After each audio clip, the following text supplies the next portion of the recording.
the causative verbs, for example, and also other types of grammatical structures are very, very hard to understand if we do not learn direct and indirect objects. Okay?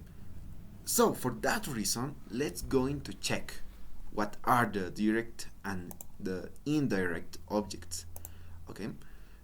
So the direct object receives the action of the verb directly. Okay?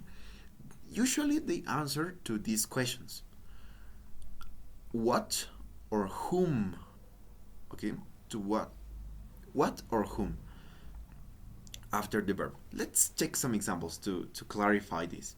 Okay? For example, she read an ebook. Okay? She read an ebook. So we can make this question: what did she read? And what is the answer? Yes, the answer is an ebook. So that's how we can know that ebook is the direct object. Okay, ebook is direct object. That's the definition. Okay, usually the direct objects are going to be after the verb. Usually after the verb. Okay, so this object is the one that is being affected directly by the verb. Okay, she read an ebook. Now let's check another example. I met him.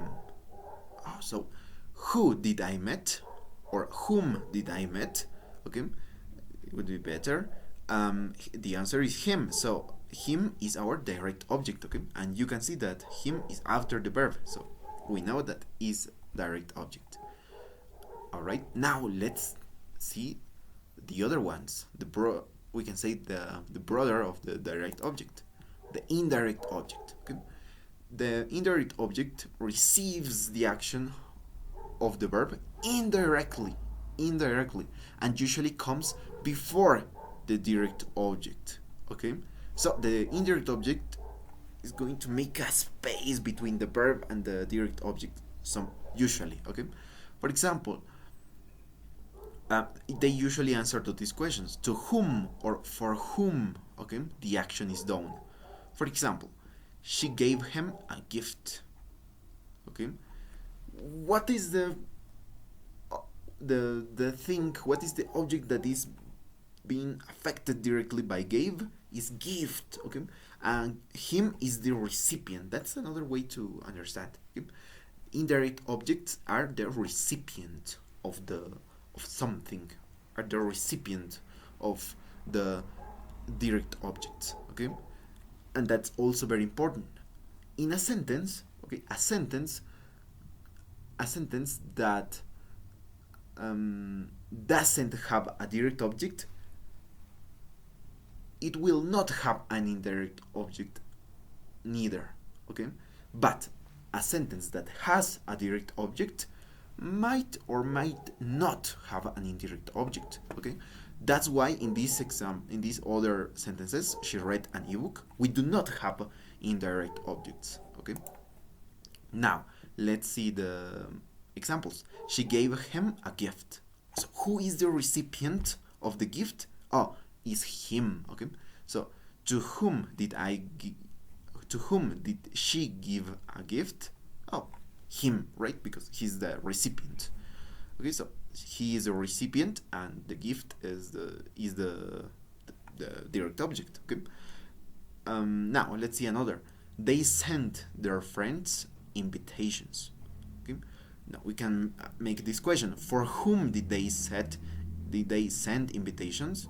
Oh, for their friends, right? They are the reason why they sent invitations, and their friends are the recipient of the invitations, right? They are the recipients of the invitations. So those are the direct objects and the indirect objects. One key additional idea is that usually is going to have this structure, okay? But we can reverse this structure by saying she gave a gift to him, okay? Or she sent invitations to their friends.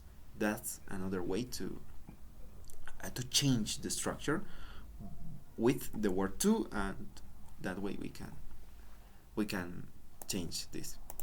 So that's the difference between the direct objects and the indirect objects. And this is very important. Why? Because if you understand the how the direct objects and the indirect objects work, you're going to find it easier to understand the causative verbs, for example, especially the causative verbs, and also other structures, grammatical structures that we have, and to read better and to understand and to listen better English.